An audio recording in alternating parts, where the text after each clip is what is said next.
What's up, TDT crew? It's Tika. And it's your girl, EJ. And today we're going to step into the world of actor, producer, director, Alain Uy. But before we do that, if you're not subscribed to the channel, hit that subscribe button and tap that notification bell at least 2 times so that you can receive notification of all Talk That Talk content. With that being said, y'all check this out, and we're going to bring our guest on in here. To keep my grades up, I figured belong here as much as anyone else. One day Wes here is gonna get my brother out of jail. Yeah, Supreme Court justice. That's just a pipe dream. I mean, I'll be happy if I pass the bar. What would I do if she ever found out? Wala tayong magagawa. Hindi ko yung gagawin. Pinapatagal mo lang hindi maiiwasan. Do I have 75? 75. Do I have 2,100,000? 2,100,000? 2,150,000? He's here. 2,200,000. Number 42. Listen to your sub, read chapter 4. Well, I will go to Chastain Memorial Hospital so Dr. Pravesh can give me my first infusion of a potentially life-saving drug for my lung cancer. And wannabe podcasters. With more money, I could bring in a second sworn officer. There is no more money. Well, then, I'm still in tears. I can only ask so much. You questioned Brian Richmond yet? Not yet. I want something more actionable before I do. He was the #1 suspect in 01, ex-boyfriend with a broken heart. He killed her. More. Take it or leave it.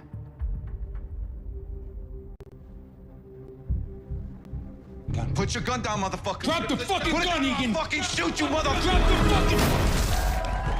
All right, y'all. With that being said, I want to introduce to some and present to others the Alain Uy. Okay, let's go. Hey, what's up, guys?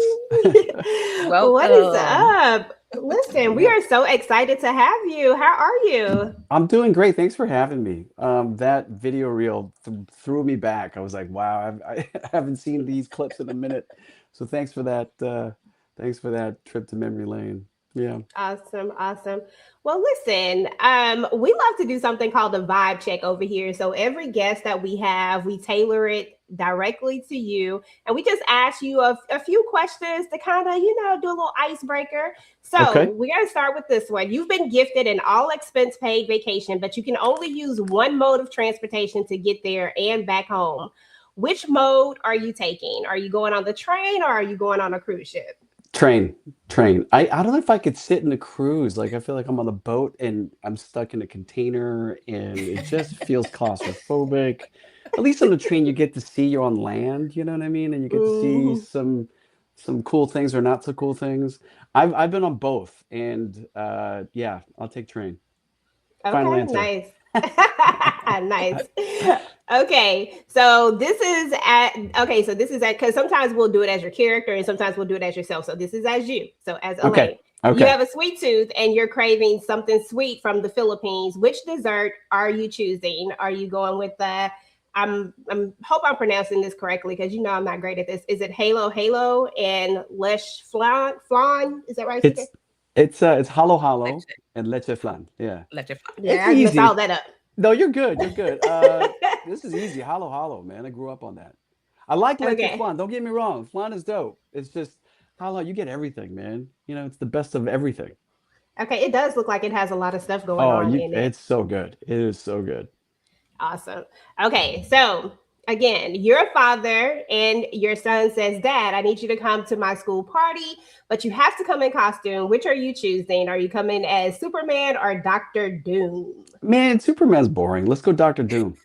I know that's right. No offense to anyone who's a fan of Superman. I love this guy. I grew up on him. This Dr. Doom, look at him. It looks cool. He does, though. It looks really and it's cool. Different. Yeah, exactly. And I can't wear the tights. I mean, the tights is kind of...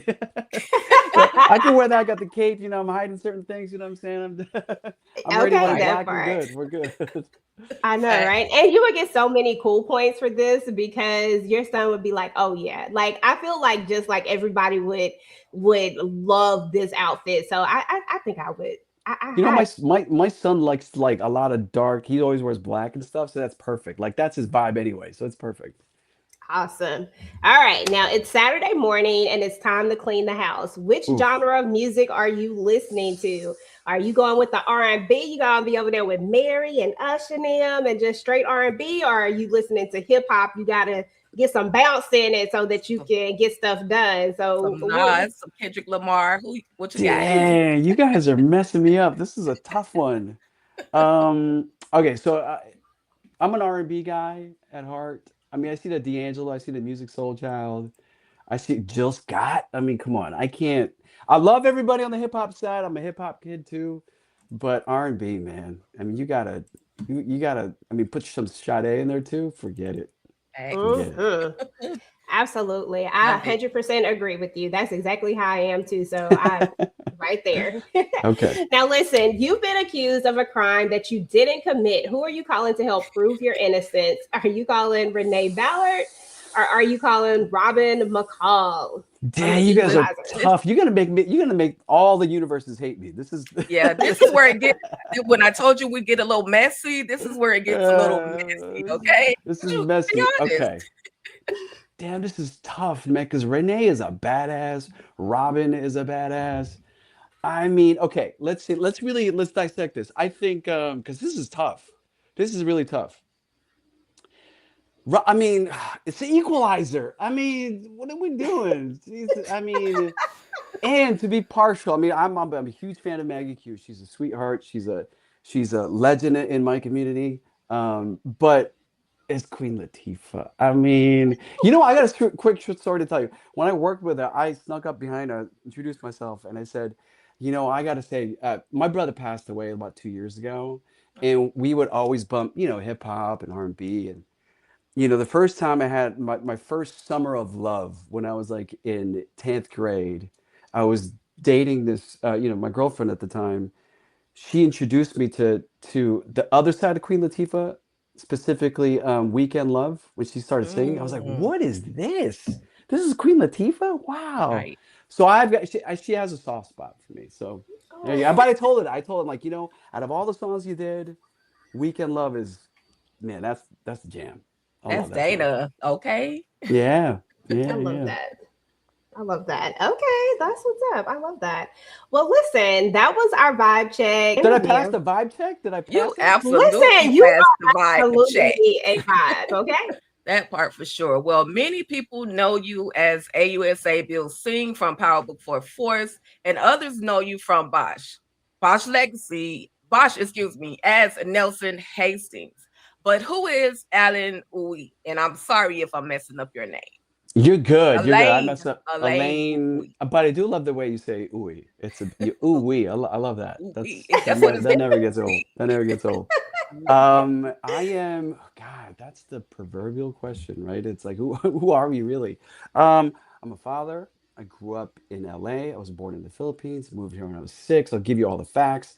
My son is 11. He's a baller, or he tries to be at least. That's why we're gonna go to the game today. Anyway, nice. I started off as a dancer first, and then made my transition into acting when I was in my late teens, early 20s. Yeah, I don't, there's a lot of labels on me, as you mentioned, actor, director, writer, producer. But honestly, I'm just a guy that's living in LA, just enjoying himself. That's it. That's who I am.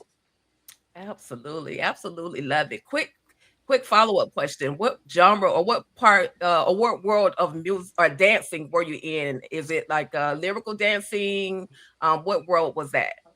It started off in like anything else. Like it's just kind of street hip hop dancing, break dancing, and then there was a woman in my junior high who was the physical ed teacher, and she saw me dancing, and she's like, "You've got really good faculties on you. You got good control.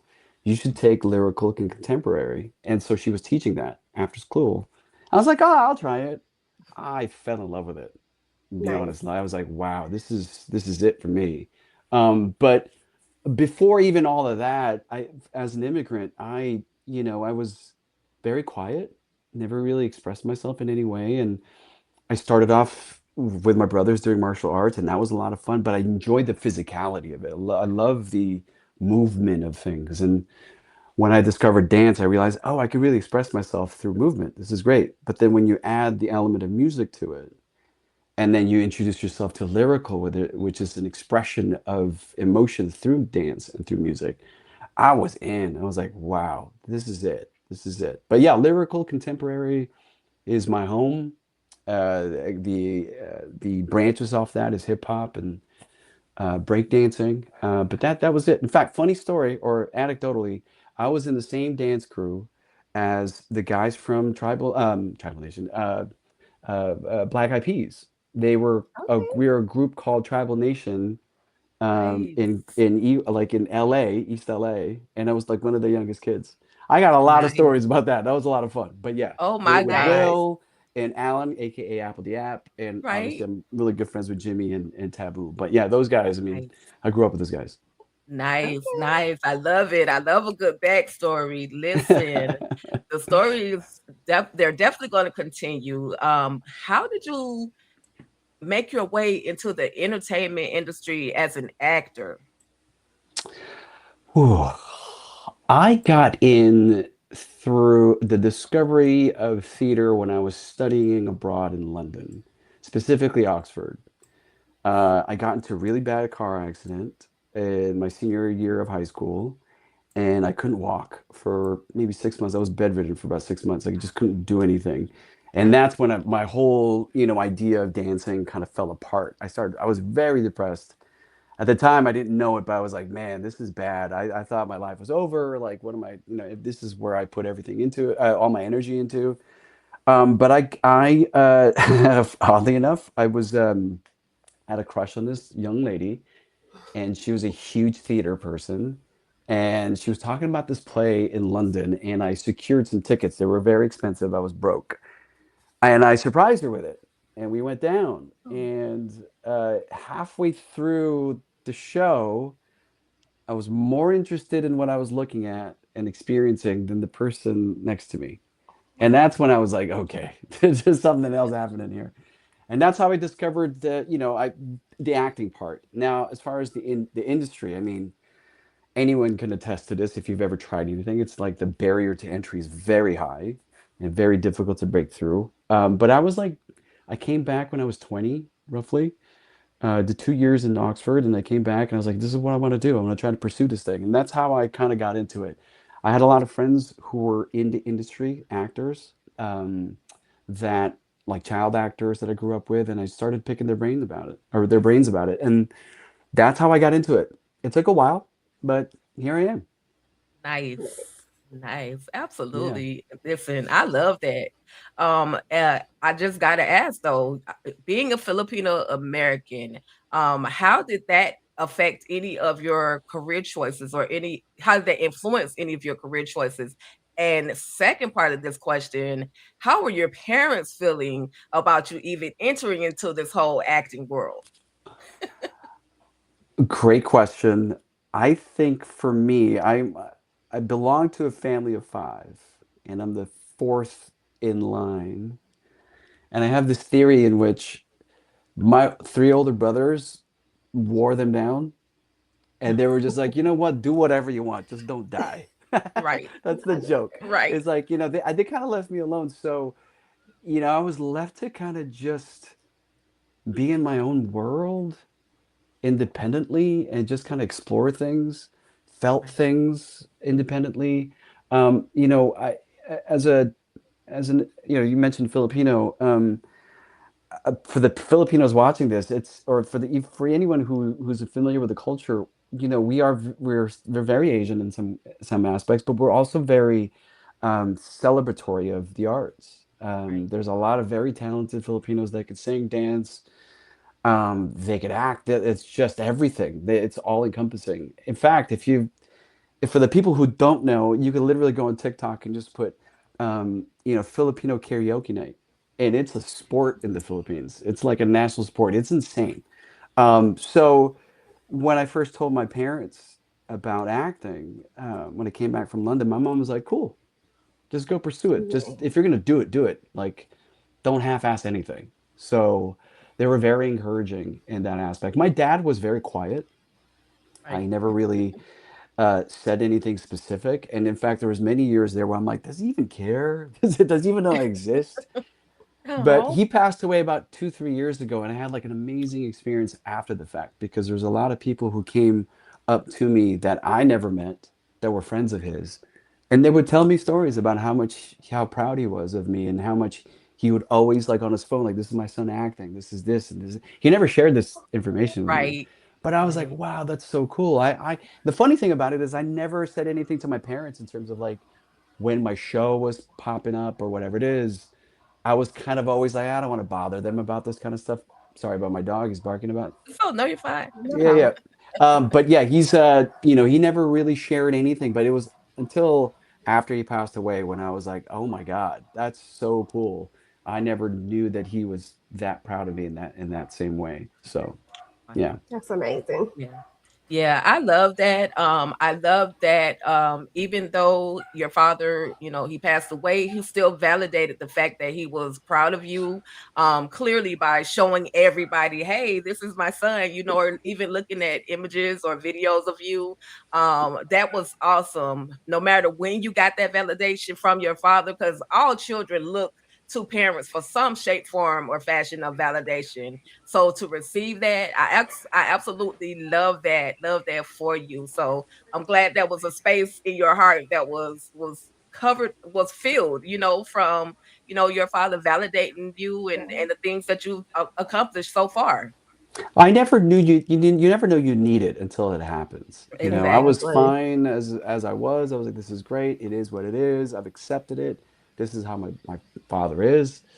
But when it hit, especially when my uncles came from the Philippines to pay respects when they came over to visit for the funeral, that's the first thing they told us. So told me specifically was that, he was actually trying to get there. I come from a little small village town called Dagupan, and it's not so small now, but when I first immigrated here, it was really small. But he was championing the city councilman there to throw a parade for me. I had no idea this Wow. was the case Wow. until my uncles were like, we got it approved. It's just that it kind of fell apart with some other politics stuff, but they wanted to do Gotcha. it for you. You're like a there's a brain surgeon in New York that also came from that little town that they were going to honor me and that guy. I'm like, that's so cool. Nice. You go No, from like the great. academic part of things, being a doctor, who Absolutely. a neurosurgeon, and then you've got me, who's part of the arts. It's like the perfect combination of two people, searching for their identity in America. But it's you never know until you get it, and you're like, oh man, I never knew I Right. needed that. Very, very cool. Exactly. Absolutely. Absolutely. Nice. I love that. I love that. And even if they don't honor you, we're honoring you here today. We absolutely love that you are here with us. This has been an Thank awesome, you. this is an awesome conversation. So far, so good. I'm enjoying it. I feel a little, it's like a little personal for me. I'm just enjoying this entire conversation. Now we do know that you stepped into the world of as a voiceover artist. Hmm. Has that experience been like? And what advice would you give someone who's trying to step into that world? I don't have any advice because I don't know what I'm doing either. I just kind of stumbled into it. I love it. I've, Love it. it's funny. I've done a few panels for voice acting, and I still don't know how I got into it. My manager was the one like, there's another part of the acting part of the world that you haven't really explored, which is voice acting, and she got me a voice agent. It's been a lot of fun.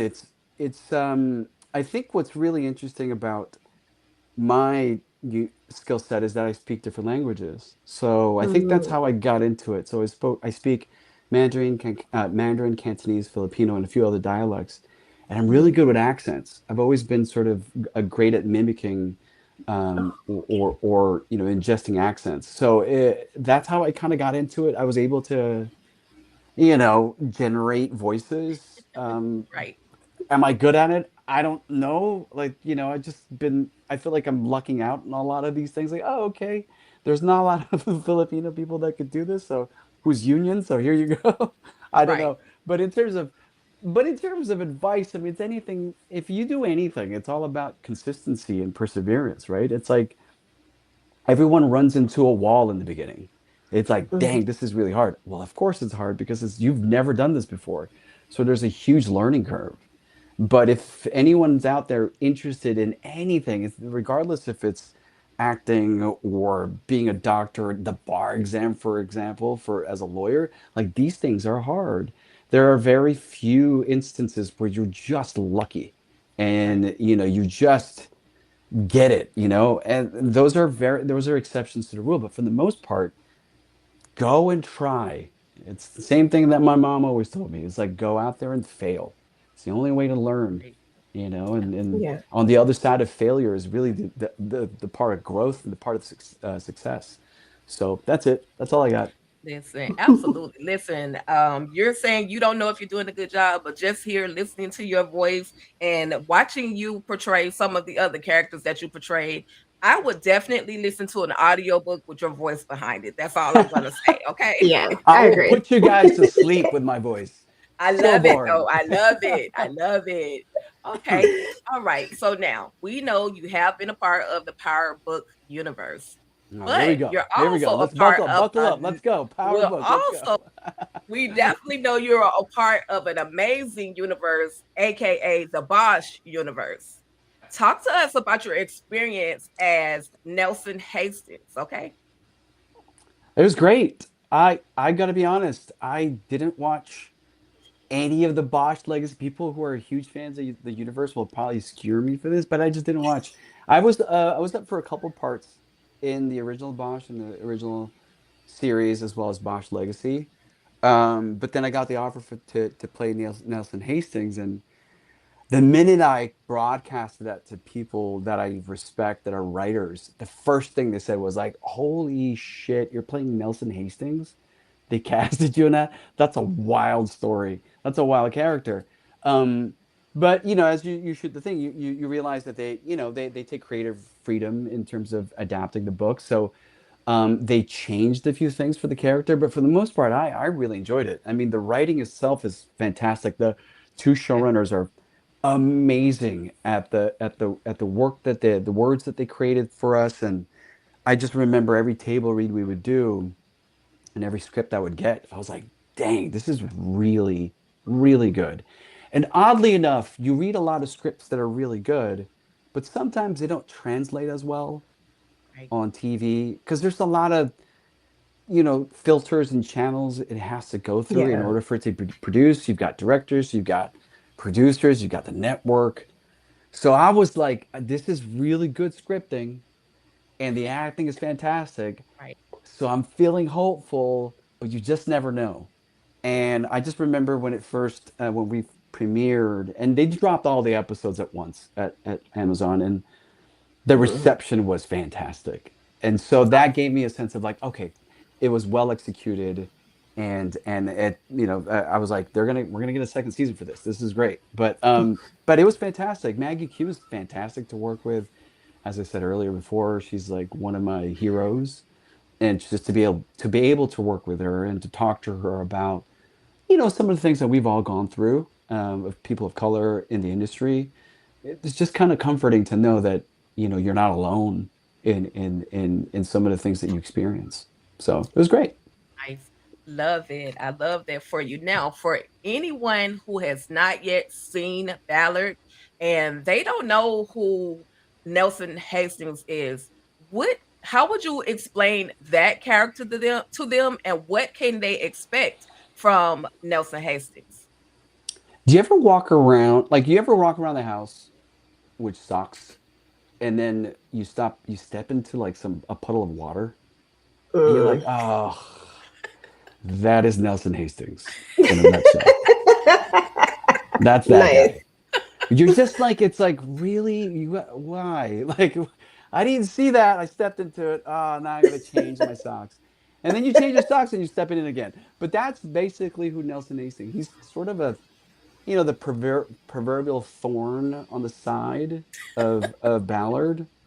Just kind of like annoying, but he's got a reason to. He's Right. trying to be. He's a dutiful, not a sycophant by any ways, but he works with his friend who's a councilman, and he just needs to make sure that she does what we asked her to do. And when you're that type of person, you could be seen as the bad guy, or you could be seen as the guy that's just wanting to make sure everything's working properly. Whichever way you want to look at it. That So yeah, part. that's Nelson Hastings in a nutshell. Yeah. Oh Nelson's wow. doing his job. Nelson's doing his Yeah, he's job. just doing his job, you know.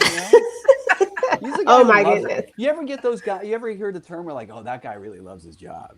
You know that Yeah. it can work both ways. It's like that guy really loves his job. It's like, oh God, this guy really loves his job. Like he Okay. thinks this is the most important thing in the world. That's that guy. Love it. Love it. Nice, nice. Absolutely. That's hilarious. I actually have not entered into that Bosch world yet, but I don't know. This just kind of made me want to go over there and see what's going on because I feel like that character is going to be a hoot. But we're going to switch gears and we're going to move on into the Power universe, right? So Power has this huge loyal fan base, and I do mean loyal. What was it like stepping into the Power universe? Did you feel pressure knowing how passionate these fans are? I did and I didn't at the same time. It wasn't it wasn't after the fact. I was doing press for the show when it started airing, especially season 3 too, because there's so much going on. And I let out this fact where I didn't know anything about the show. And when I got the offer for it, you're aware of the projects that are being produced, and I was very aware of Power. I'm a huge fan of 50 Cent for his music and what he's doing in the industry. I think it's groundbreaking in terms of how he's sort of cultivating this movement. He's taking it upon himself to create things that I'm like, wow, this is dope. Like the fact that he wants to do studio, all that stuff. Right. So I was aware of Power. I wasn't aware of the fandom of Power and the loyalty in which these fans have for the show and this universe. So when I let that out, I got skewered. They're like, "Really, man? You didn't watch any of this?" I did. I watched the first season of Force, like just for homework, and yes, I did. I Googled all the episodes that were important that was important for Tommy because I want to know who I'm chasing. Right? Right. That's the research. But I got to tell you, in all honesty, when I did start watching the fourth series, the first season, I was like, oh, I get it. I get why this is so good. I get why fans are so into this show because it's really good. It's really violent. It's there's a lot going on. Right. Yes. It is a drama in a good sense. It's like I how do I say this without sounding like an asshole? But like it it's so easily judged. The cover of the book is judged easily. Mhm. Right. But once you dive into it, you're like, wow, these characters are really rich. And there's a lot at stake here. And you don't know who's who. You don't know what the moral compass is. And for the Mhm. folks there out here who are into D&D, Dungeons and Dragons, there's Mhm. literally chaos good and chaos evil. And there's chaos neutral. And all these characters are all of this at the same time. So it's awesome. It's really amazing to sort of be in it. But yeah, I've been having a blast. I was literally just telling my manager when the series finale popped off. Throughout season 3, I've been getting recognized more and more as the season went on. Yes. And this is the most I have ever been recognized, ever. I'm Wow. walking down the street in New York. Hey, yo, what's up, Tseng? That's messed up, man. And like all this, like, whoa. I had never experienced that. Or like people passing by, oh, you're a G, man. You're a real G, man. You pulled that trigger. Sorry, spoiler alert for anyone who hasn't watched the season finale. You're an idiot if you haven't seen it yet. But That nerd. they're like, yo, you the real MVP, man. Like you really got that guy. You saved like, okay. And that's a strong indication for me in terms of the fandom. Like everyone's so riveted by these characters, and I don't know. I have enjoyed myself thoroughly from beginning to end, and then even past the end. I'm in the post credits now, and I'm still enjoying the post credits. Absolutely. Beautiful. You're in the post credits, the trailers, the Everything. saying is literally everywhere. Yeah. Was there? I know that this role was brought to you. But what drew you to this to portraying an AUSA? Like, what drew you to this role in particular? I wish I could say that I had other choices Right. for a role. That's You take honest. the job, man. I'm gonna be real. It's like, in our industry, I am not a name and by any means. I'm working towards it. So when an offer comes in, you go, okay, let's go. I got no job going on, whatever, what's going on here? Right. For this particular role, I remember I was doing a movie with who was it? I was doing a movie with, I want to say, Winona Ryder and Mark Wald, not Mark. No, it wasn't Dermot Mulroney. And it's called Gone in the Night. But I remember getting the offer as soon as I landed it in I don't even know where that was. I think it's like mid California, like in the Central California. Anyway, long story short, I get the offer and I was like, "Oh, this is great. What's the character?" AUSA. I had no idea what an attorney. I don't know. I don't know this world very well. Like I don't know what it is. But the one thing that was really cool is that I I there okay, my favorite Shakespearean character is Iago. And for anyone who knows Shakespeare or who knows his archetype, it's a person that has two faces, basically. He's Mhm. whispering in one ear and then on the other Right. side he's doing this. And I love that character. I love characters like Mhm. that. So besides all the factual things about AUSA Bill Tseng, I love the dualism of characters. And I love being able to play two sides of the coin and convincingly. Like I want to be able to convince you and also convince this way. So when I got approached, to be frank, the character wasn't fully developed in that second season when we first meet him. I'm just kind of floating around more of a side character to Stacey Marks's Right. character. But I started making conscious decisions in terms of the acting. I was like, this character would be a lot of fun if I did this or did that. And I remember it was there was an episode in season 2 where the director Lisa Dumaine, who I've worked with quite a bit, she made me feel really comfortable, and it was an interrogation scene with Vic, Mhm. and I ad-libbed a lot of lines just to have fun, and it just so happens as a showrunner was there and was Wow. like, I really like what you're doing, man. This is really funny. And they were cracking up because I was kind of messing with Vic. Like they didn't add it, they didn't include it in the finished product, but I mentioned his mom, and Mhm. no one knows. There's a lot. There's a Mhm. backstory there that hasn't been touched.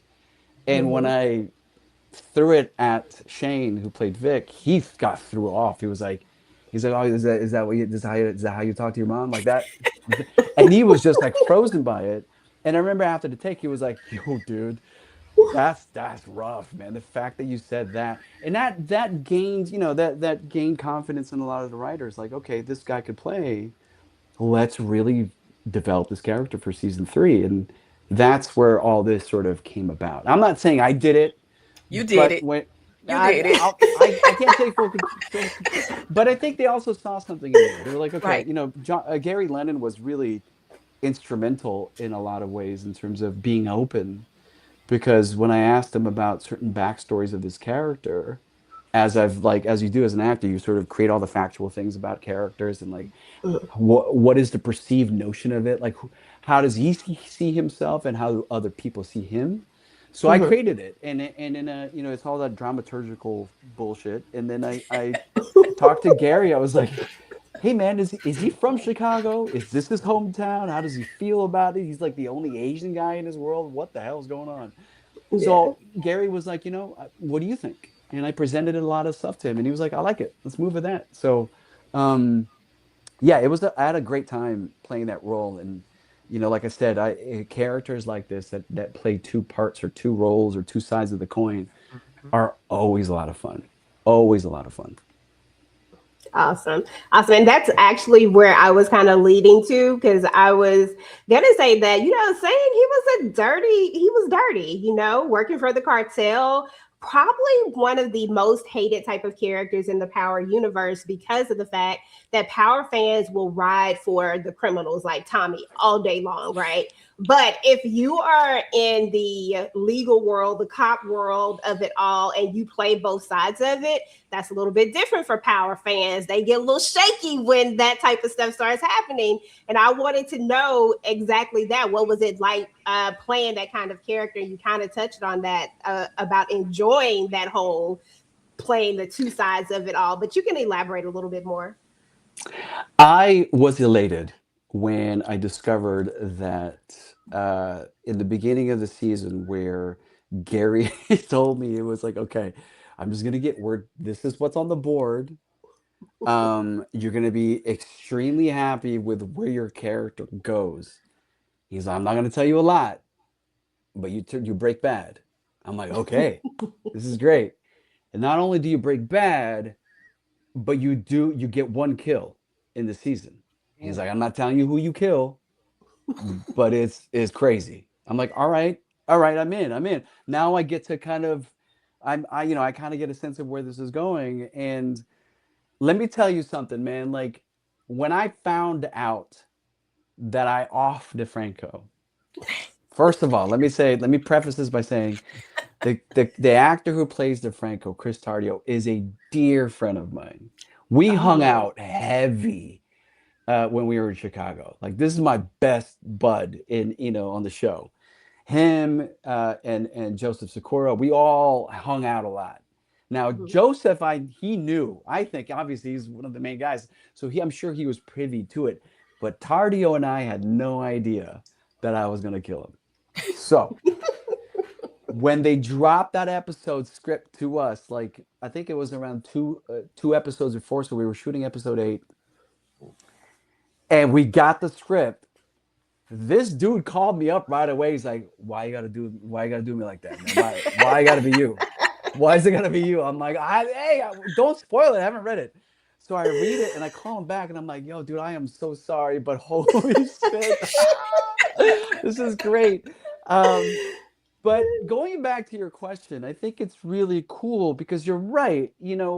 As a fan of the show, if I could divorce myself from being part of it and just as a fan, of course you're going to be suspect to every one of these law enforcement guys, right? It's, the hero, the protagonists of the shows are the criminals, the people who are quote unquote bad.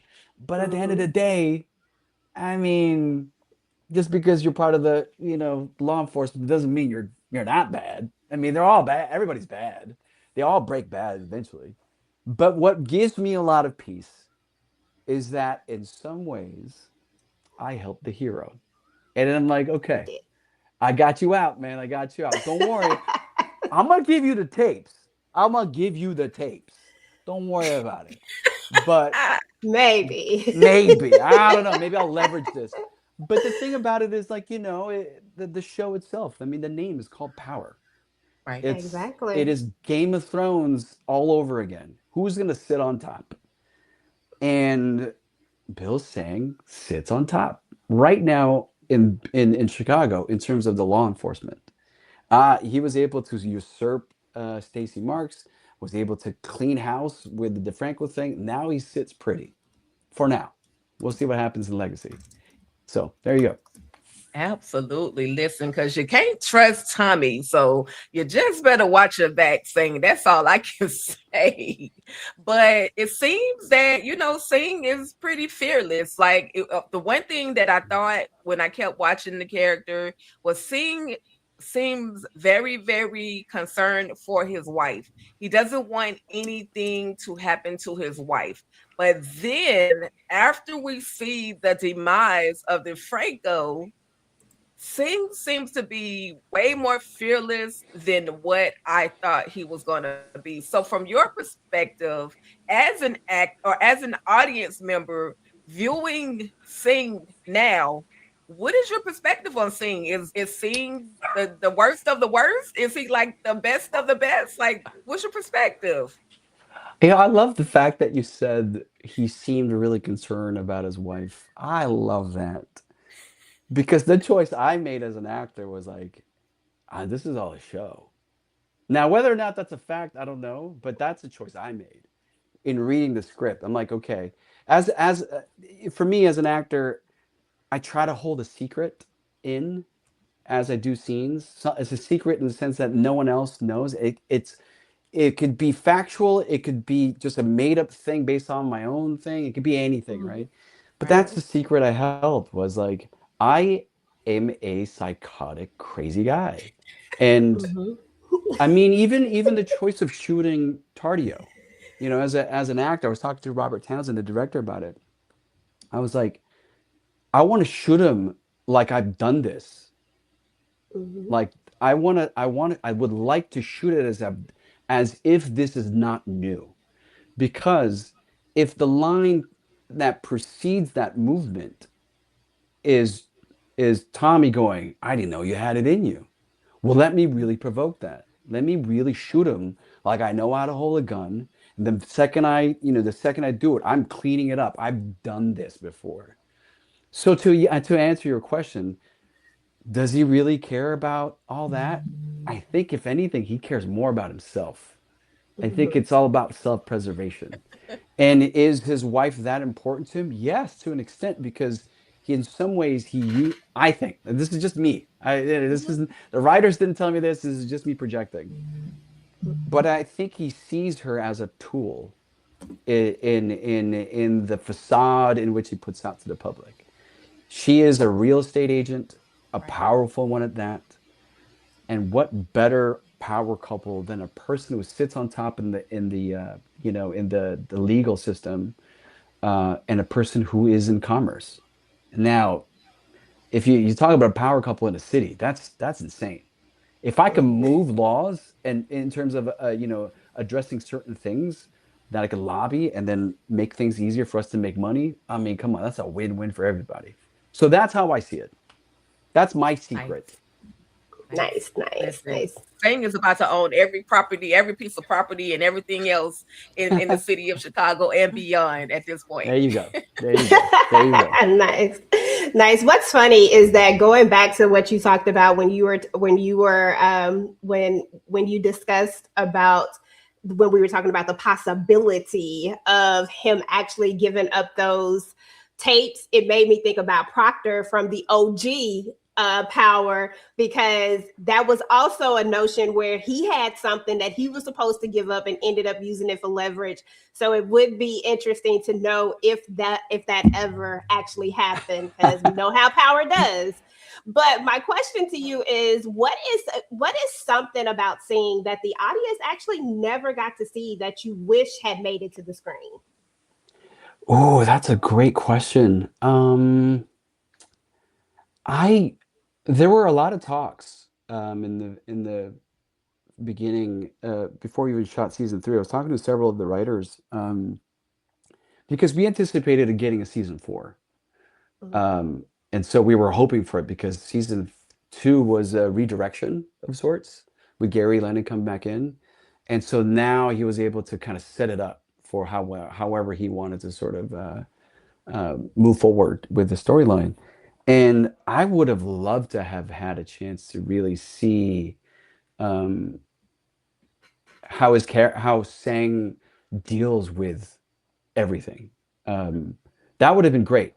But what I really would have loved to have seen is really more of his personal side of things. Like, it would have been great to see, like, even his interaction with Chen. Like, that sort of element feels like it could have been it's untapped. It could have been interesting. I think even the Madame Wu stuff, I'm like, again, it sounds like I'm basing this because of the Asianness of it, but it's rich. There's a lot of richness to that. There's a couple elements there that could have been really interesting. Not to say that I'm not a writer. I'm sure there's efficiency things that they have to deal with. There's a lot of characters involved, so I'm very mindful of that. But yeah, sure, I would have loved to have seen more of that side of things, more of the backstabbing side of things, more of, like, again, I'm a huge Game of Thrones fans. I'm a huge a Shakespeare guy. Like, I love these types of characters, and he's like a Littlefinger. I don't know if you ever watched Game of Thrones, but he's like that one guy that's like always saying certain things, and it would have been great to have seen all of that and how it leads to the end. And I think the writers were saying something like that. There was a lot of conversation about, like, certain scenes that Shane, the actor who played Vic, that we would have had, in terms of, like, maneuvering. Like I got you, I got this, and there's just a lot of play. But was it necessary? Probably not. I'm sure it worked the way it worked, but it worked out really well. But yeah, I would have loved to have seen more of that, for sure. Selfishly, Absolutely. obviously, like give me more screen time. That part. Okay, Yeah. absolutely. I can see that. The one thing that I wish we had have seen is I wish that we had have seen Stacy find out that Tseng was actually dirty. That would have been like the perfect icing right Yes. before she goes. Like I would have Yes. loved for somehow for that have been to Yes. incorporated and for them to have like this moment, and then Right. that would have been great. Yeah. But moving on, how did you prepare to? Well, actually, you actually answered this question already. I just realized that. I was going to ask you about how did you prepare for it, and did you create a backstory for him in your head? And you literally answered that. So great. So we don't even have to go there because you already talked about it. I'm gonna move on to fan reactions. Uh, So did the fans? I think you answered this too. Listen, you were like reading our questions or something. Like what? You like? Hold on. Did the fans ever come at you in real life? Like, did people see you and be like, "Yo, you the dirty cop," or what's the craziest reaction you ever got from fans? I haven't. Okay, yeah, I touched on it, but the craziest reaction I got, I was picking up food at this place called Din Tai Fung. Hmm. It was a Friday night. I was just picking up some food to go, and there was a group of kids. I say kids, they're like 20. Um, and I could hear them hearing, "Hey, yo, that's the dude from Power, man. That's the dude from Power." And then I go in, I pick up my food, and one of them stops me and goes, "Hey, man, are you the dude from Power?" I'm like, "Yeah, oh yeah, that's me." He's like, "Oh my God, dude, you were dirt." And all of them surround me. Oh And my they're all god. like, "Yo, dude, hey, yo, they were asking a ton of questions about the show. It Mhm. was such a great reaction. And I'll tell you why. Because I was part of their night. I never thought I'd be that guy where I look back at that and I remember when I was 20 years old and I'll see somebody who's famous or someone I've seen on a show and I'm hanging out with my buddies and my friends and we go up to them and it's part of the night and I'm like, oh, that's cool. As I'm walking away, I'm like, I just they're gonna talk about this for the next like couple of weeks. Like, yo, we met that Mhm. dude from Power. Like, and that in itself was one of the most surreal experiences as an actor. Like, oh wow, I Amazing. really I'm part of their journey as they get older. Like, I remember that one Yeah. time we met that guy. You know what I mean? That's really, really cool.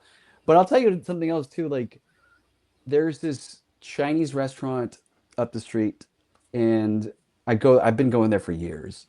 And Mhm. the lady there, I practice my Chinese with her. I talk to her all the time. And about a year, about a year ago, she was like, I walk in and she runs towards me. She's like, I saw you on Power. Now, she's like 75 years old Wow. with like a heavy Oh. accent. She's like, I seen you like that really I on Power. And I'm like, you watch Power? And she's like, I love that show. And Nice. she was just going on and on about it. And I was like, why do you love this show? She's like, because it's not my life. Would never Right. experience this. And it's so insane. It's so much going on. And then I was like, okay, I'm gonna bank that. And then I remember getting these cast gifts, like you get mugs and T-shirts and stuff like that. Mhm. And I came over one day and I gave her some of the stuff, and I had Joseph Sikora sign it. She was like, "Oh my God, Tommy signed this! This is crazy." Um, so that was amazing. Like, there's a lot of these moments where it's like even my friends that are huge fans of the show, like they all said like, "Yo, dude, this season, man, season 3, dude, I don't trust you, man. I don't trust you. I don't know what's gonna happen, but I don't know, man. I don't know." And then at the end, they literally everyone who saw it texted me immediately, and they were like, "You are a dirty motherfucker, man. Holy shit! Like I I can't know. believe, like, yo, I didn't. No one saw it coming. That's the beauty of Mm-mm. it is that no one saw it coming, and then when you see it, you're like, yeah, but it kind of tracks. Like this makes sense that this guy would do this, and so Mhm. That's the thing that really excited me because it as I said before, you sometimes you read a script and you don't know if it's ever gonna or if it's gonna be executed properly.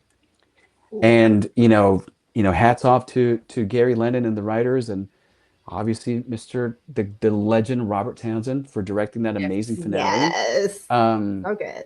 and that was great. And Robert Townsend, he's directed a couple of the episodes before, but I never really worked with him. Right. That was an amazing experience for me. Nice. In terms of because he's a theater guy and I'm a Mhm. theater guy, and just the way he processes and how he works.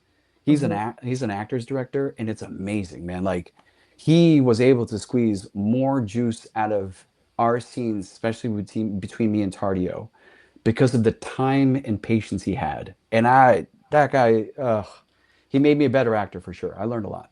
That's amazing. That's amazing. I love that.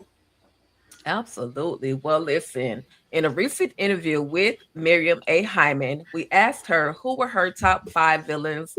And I saw this. I know you saw it. I want to replay it just really quick. And then afterwards, I want to know, as Tseng, how do you feel about her calling you a whole villain? Like we already know, okay?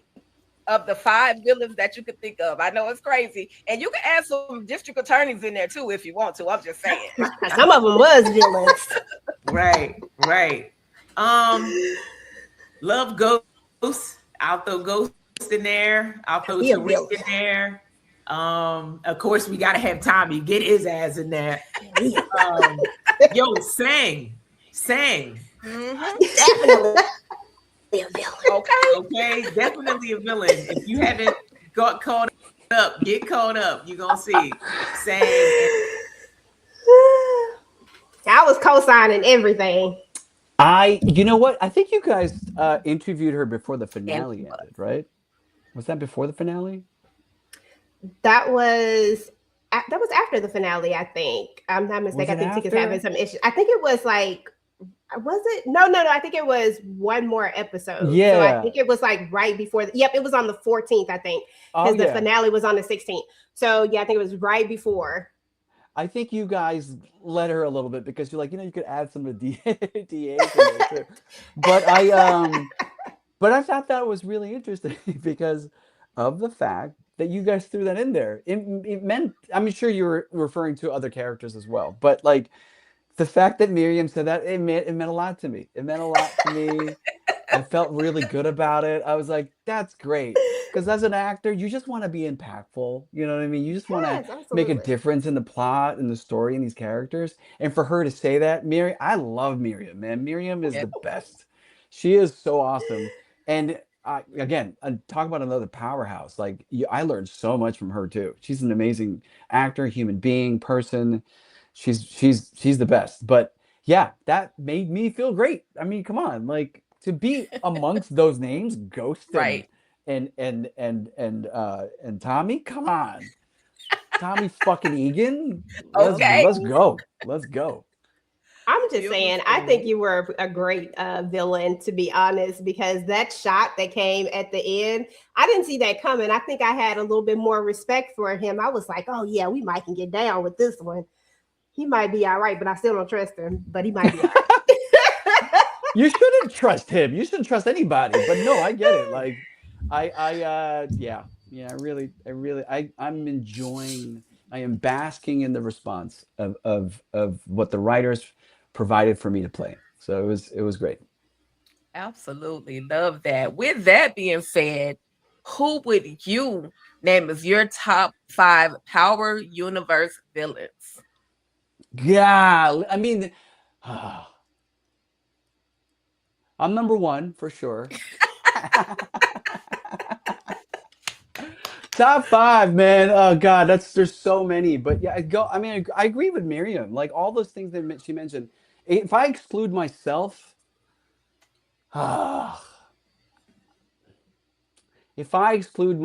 honestly, man, I don't even know. But you know who I have a soft spot for? For whatever reason, is the character that why am I blanking on his name? Basketball player. he was on our season. I loved everything that he did. Big Baby. Like Oh, he's King Kilo. yeah. I don't know what it is about him. King Kilo. King Kilo. Like I don't know what it is about him or the character. I never met him. I just only saw him in table reads, and he was always in character. So even in the table reads, I'm like, yo, is he playing himself, or is he really like this? What's going on? Like I was really impressed. I was like, yo, dude. And I remember tapping my friend. I was talking to Shane about it after the fact. I was like, yo, dude, is Big Baby really like that, or what's going on, man? And he's like, yo, he's a thespian, bro. Like he went to acting class. He went to like he's in theater and he's like, what? I didn't know anything about this. But like if you count him, I only because I enjoyed him. Like I really enjoyed all the choices he made. He swung for the fences, man. And I can't help but like commend people that do that. Like that just I don't know. But no, for sure. Like everything that Miriam said, like I co-sign for sure. Goes, yeah, nice. everybody. Love it.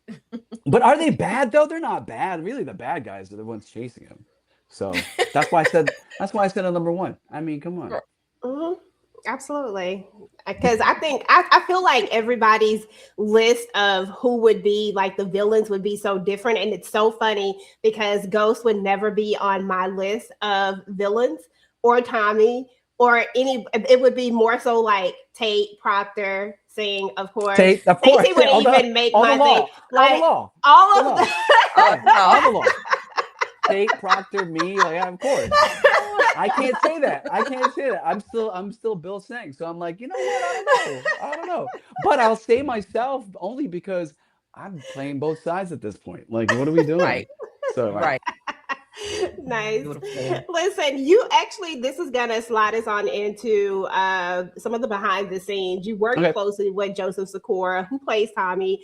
What was that dynamic like? Are there any memorable moments or stories that you may have? I only had one scene with him, and it was that last bit. And I was hoping and praying, like, yo, let me get a scene with him. Just one. And let me just say the famous sentence, the phrase, Tommy fucking Egan. I wanted to say it so bad, but it wasn't written. I was like, damn, I'm so upset. But it was, I'll tell you an amazing story. When I got casted for the show, when I first landed in Chicago, the first text I got was from a random number, and it was Joseph Sikora. Nice. And he said, Elaine, welcome to Chicago. This is my town. This is my number. I want you to know that you could call me, text me anytime. If you're ever find yourself in a situation in Chicago where you need to get out of it, you let me know. I got you. And I was like, whoa, I've been on a lot of shows. This was the first time the number one on the show directly reached out to me before I even met him to welcome me in the project, into the show, into this universe, into his city. I had that set the tone for me. And from then on, I'm like, I really like this guy. And then and then they invited me. I remember they invited me to this party in somewhere in the south side of Chicago. It was Chris Lofton, Isaac Keys, and Joseph Sikora. And I got to tell you, they walked in like they owned the place. I was like, whoa, I'm just there. I'm hanging out with, I just met him, Brian Keys, who played Vargas. Mm-hmm. Yeah, so he welcomed me. I rolled up with Miriam too, and we're all new. So we're like, what is this world, man? Like Miriam knew a couple of people too, but I didn't know anybody. So I was like, whoa, this is great. But I remember this distinctly. I remember I was going to take an Uber back. And I remember Joseph and Isaac going, yo, do us a favor. Text us to make sure you get home all right. Wow. I'm like, wow, man, you guys really take care of everybody, man. This is really cool. I felt like I was in good hands. So to your question about working with Joseph, or AKA Tommy, I never got the pleasure to work with him until way at the end. Mm-hmm. And I really enjoy that because he takes his job seriously. And when you work with somebody who takes their job seriously like that, it's infectious for one. It also makes you sit up straight because you're like, okay, I got to Mhm. make sure my game is right too. And Right. and you can't help but admire people like that. And all the times we hung out, like I said before, Chris Tardio and Joseph Sikora are really good friends. So I got to know him off the camera before I even got to work with him. The first thing I said was like, yo, you got a Chicago accent? I thought you were from New York, man. He's like, no, I'm from Chicago. I'm like, oh, blew my mind. I was like, Wow. wow. Nice. Yeah, I was like, he's such a he is not like his character. He's one of the sweetest guys you'll ever meet and Nice. talk to. Like he's a Oh, good dude, man. Really, really good dude. Love amazing. it. Love it. Well, listen, speaking of DeFranco, he had to jack you up a little bit. With that being said, were there any stunts that you had to perform while acting, and how did you prepare for any of those stunts? I know being jacked up, they may use the actor, they may not, you know what I mean? How did that go? It was great. Tardio's a sweetheart. He was very gentle. I'm like, yo, just go in, man. Like, just do it. But I'll tell you what, in that one scene where he grabs me, we what did we do? I think we went running or something. I was wearing like a shirt, like a tank top. He's like, "Yo, did I bruise you?" I was like, "Oh shit, I think you did." Like, I didn't even notice, but yeah, I mean, he went in. Like, it was great. A lot of that stuff, like, I didn't do a lot of stunts, in this particular show, but I always enjoy them. I did a martial arts movie a couple years Mhm. ago. I've done even on Equalizer, just working with firearms. Like that's always fun for me. Right. Um, but yeah, it's great. I remember what's it called? There was a raid, an FBI raid, and this is okay. This is funny. This is behind the scenes. I remember talking to the producer and director. I said, I know Tseng is a pencil pusher, but let me have a gun. Let me just have a gun. And there was a conversation about like, does he even know how to handle a gun? I'm like, yo, let me handle this Let me have a gun good. so that because I knew I was secretly, I don't know if everybody knew, but I knew I had a kill. I knew Mhm. Mhm. a kill was coming. So I'm like, let me at the very least show that I could handle this gun. So if someone were to rewatch this, they'll go, oh, it was there the entire time. Like this guy he could be a murderous guy. We don't know. Right.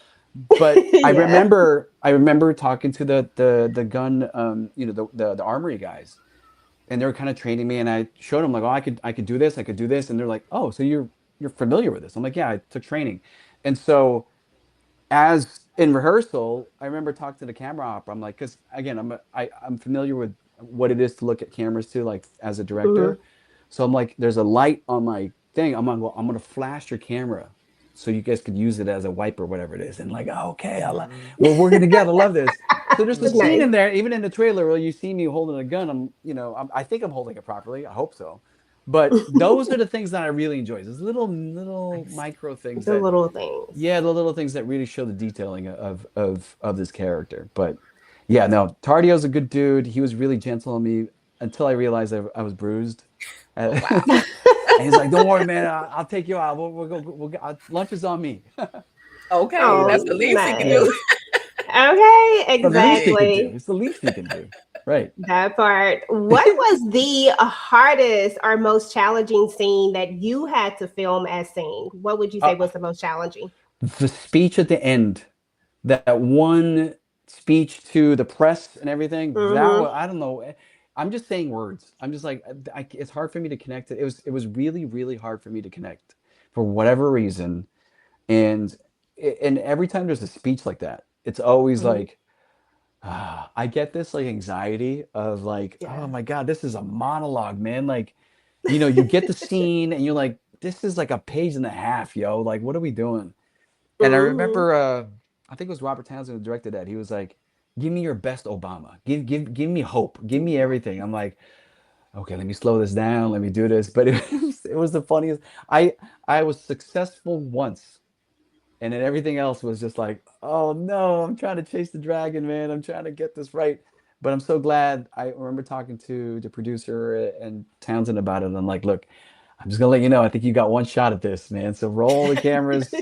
Let me get into it, and then we're just gonna piecemeal whatever it is that you feel like I didn't land. So let's just do that. And so they did. But that was the one day that gave me the most anxiety, was that particular part. But it was great. It turned out pretty good. So there you go. Awesome. That's good. That's good. I thought that saying sold it. So listen, everything that they did, whatever they had to do to make it, I was like, oh, okay, he is good at this whole thing. He's like a politician mixed in with, like all of the things all mixed in together, because this right here sounds like more like a politician the way he just sold us on all of this. I was like, okay, way to go. Good. So did it right. wrapping up, absolutely. So we're gonna go ahead and try to wrap everything up. I have a couple more questions for you. Now that Force has officially wrapped up, how do you feel about Tseng's overall arc and the journey throughout the series? I'm more than satisfied with the overall arc of Tseng.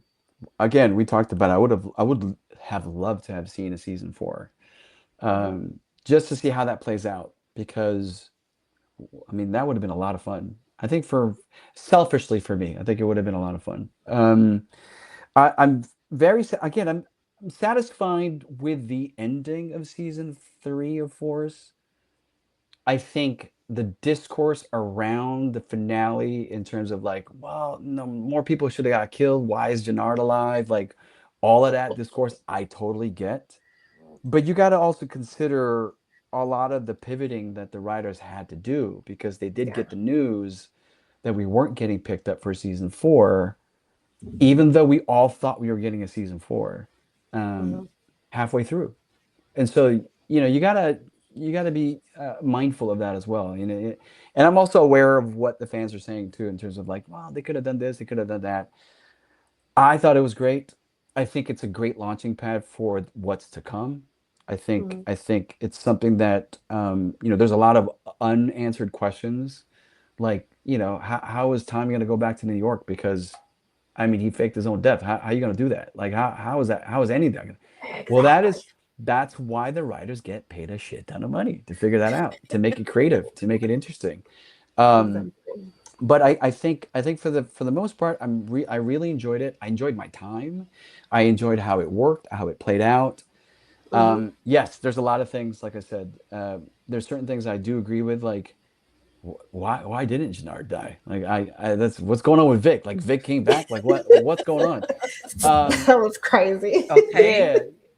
Yeah. So I agree to some extent, but also it's not done. The story isn't done. The story isn't done. What did they say? Power's never over. It's never over. Power never ends. Power never ends. Ghost never dies. That's exactly right. Ghost never dies.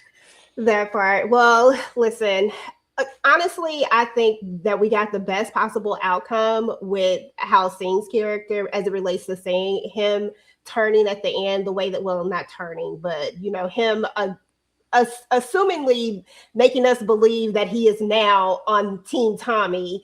And so I think that was a great move. Like, honestly, I thought it was great. And the way he knocked off DeFranco, I was like, okay, Bobby had to go. It was what it was. So I think all of it played out just perfectly as far as your character is concerned. And I personally would have been interested to see how that would have worked out, and if Tseng would have made it to the end, because I'm really good for like, oh, he gotta go. So I don't know how I would have felt. I would have needed to see more to know if I was gonna have that he gotta go moment or not.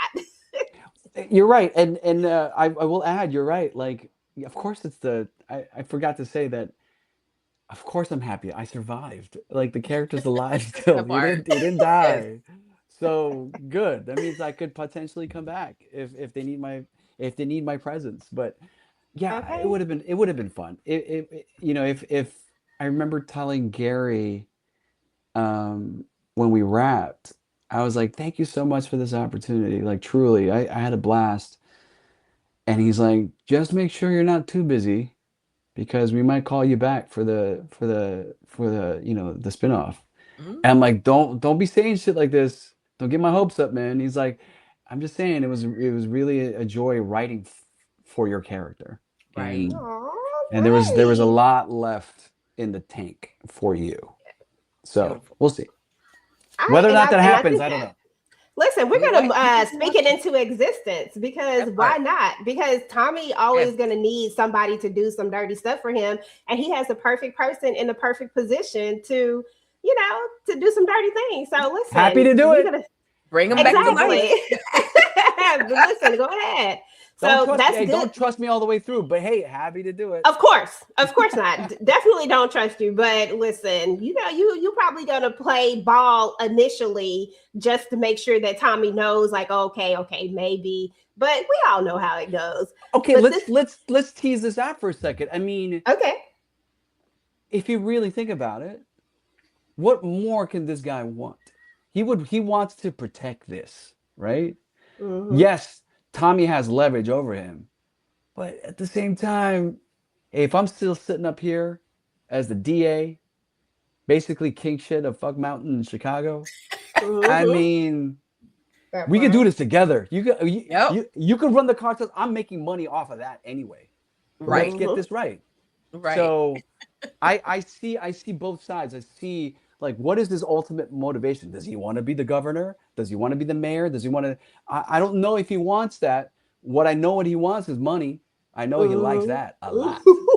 So Absolutely. yeah. Absolutely. This is my final question. So, of course, Force just wrapped, right? What's Mhm. next for you? What's next for Alain? For Alain, what is next for you? And are there any projects that you can tell us about? Okay, personally speaking, I am landscaping my backyard, so I'm like trimming the crap out of this avocado tree. It's I'm not breaking mad my at that. back.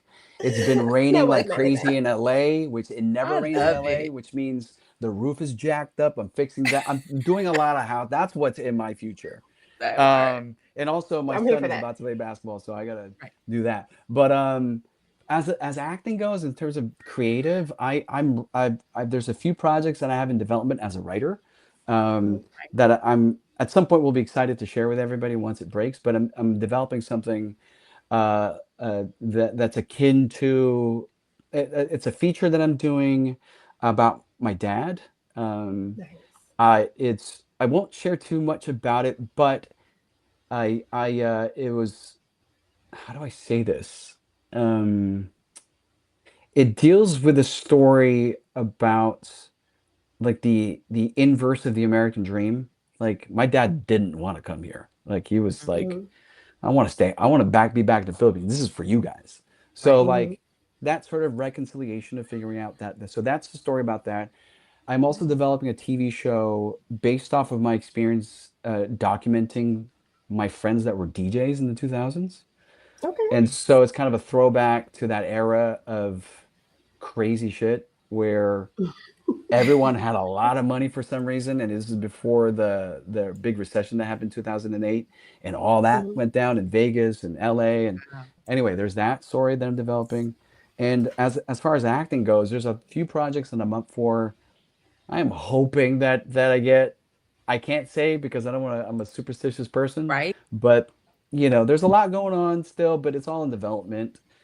At the end of the day, I'm just trying to be a dad. I'm just trying to be a good person. That's what's up. That's what's in my calendar. Nice. Nice. Amazing. Well, this has been such a pleasure. This has been great. This has been amazing. I'm gonna pass it back over to Tika, but again, thank you so much. It has been so much fun learning about yourself and just diving into your character because honestly, if we just keep it real, at the end of the day, it was the perfect play. I can't even hate on it. It was great. Loved it. Absolutely. Absolutely. With that being said, listen, what else can I ask? What else can I say? This has been an amazing conversation. I do see in the future for you, Mr. We, Uy, Mr. Elaine. Listen, Ooh I wee. see the future of you be ooh we. Okay, I like that.